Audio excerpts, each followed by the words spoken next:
Hi Casey, this is Jim Gillis with Win My Vote, and thanks so much for linking in so quickly. Sorry I don't have my camera on right now, but it's early here on the West Coast. I'm not in the office, and I think it would just be more distracting than it would be helpful. Wanted to give you a quick little pitch on our site. We are looking for investment. We've only talked with a couple of people so far. I don't want to go the traditional VC route, and I can talk with you about those details if we get there. But we are right now looking for somewhere between $50,000 and $100,000 to finish lots of upgrades that we have on the drawing board, as well as doing a new front end. So right now the site that you're looking at was mainly built for the National Student Parent Mock Election, which was about 5 million teachers and students throughout the country. We did that in 2016, and we had 113,000 online mobile within one day. So I'll give you a quick demo of that ballot, and it was the 2016 presidential one is probably the best. So this is what the voter would see, and the idea behind Win My Vote is to create a level playing field. So for example, Hillary can spend almost $1 billion on her campaign, same with Donald Trump. Jill Stein obviously less, Zoltan even less, and Gary Johnson less. But Evan McMullin down here and Gloria, these guys are in the area of spending $100,000 or $200,000 on their election. But from a voter standpoint, it really doesn't matter to me, because I'm going to click on Hillary's profile, and I'm going to give her a couple of minutes and see what she has to say. Because when families are strong, America is strong. So I'm hitting the road to earn your vote. Yeah, I certainly wish she would have said win your vote. But I can also see groups and organizations and individuals that have endorsed this candidate. And I can scroll through those, or I can see them all. And Mark Cuban, I want to hear what he has to say. Leadership is not yelling and screaming and intimidating. Right? Yeah, she knows. And with that, I can see some other issue statements down here, and then I have a pretty good idea of this candidate. I can see full bio, and then just to let you know, the new site is much more robust, has much more issues and that type of thing. But now I can go back to the ballot, and I can hear what Gary Johnson has to say. I'm Gary Johnson, candidate for President of the United States, and I approve this message. I'm Governor Gary Johnson. I'm Governor Bill Weld. I'm running for president. I'm running with him. As the governor of New Mexico, I vetoed wasteful spending 750 times, cut taxes 14 times, and left the state with new highways, bridges, schools, hospitals, and $1 billion surplus without raising taxes. And then I can also, again, see the people that are endorsing this candidate. And friends of great to thanks for having it's good to see you again. All right, let's talk about politics, because you are very interested in the political scene in America, and we've got 4 people running for president right now. Of course, all the focus is just on the top 2. Do you have a horse in the race at all? Yes, I think there's only one choice. That's Gary Johnson. Gary Johnson, the libertarian candidate. The libertarian candidate, but that. You're a Milton Friedman fan. I'm a Milton Friedman fan. It's what the Republican Party used to be, is generally libertarian. Anyway, Gary Johnson and Bill Weld, 2 very successful Republican governors of Democrats. Yeah, and then with that, let's say I wanted to favorite this candidate. I can click on the candidate star. And then when I go back to my ballot, you'll see he's moved into that first position. His nameplate's turned green, which makes it real easy for me to see it on my cell phone or tablet. And then I can move on to, the next race. And obviously, these personalities here are easy to keep track of.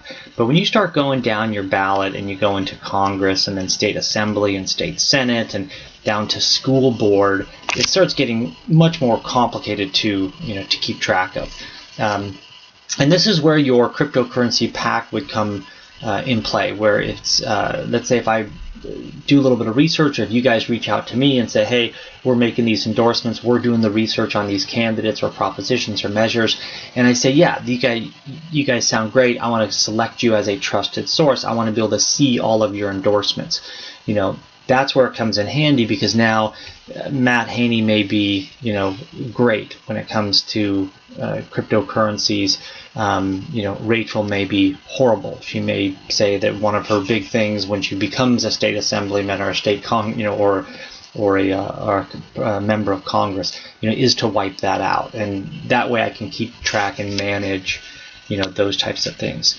And again, we cover all of the propositions. So if there's a proposition here that you guys want to endorse, or if you want to oppose, I can see that as well. And again, the format, the layout is totally different on the new site. We just have to get it up. So here on this proposition, I can look down and I can see that Ethan Behrman is voting no on it. By the way, these would all start as undecided. Ethan Behrman, who I like a lot, is voting no on this, so I can click through and hear why. What does temporary mean temporary? Well, it doesn't here in California when it comes to money and taxes.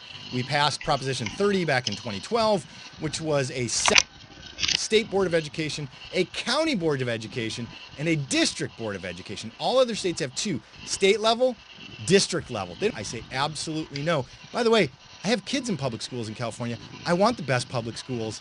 I still say no on Prop 55. Okay, and then with that, I would say no, and then I go back to my ballot.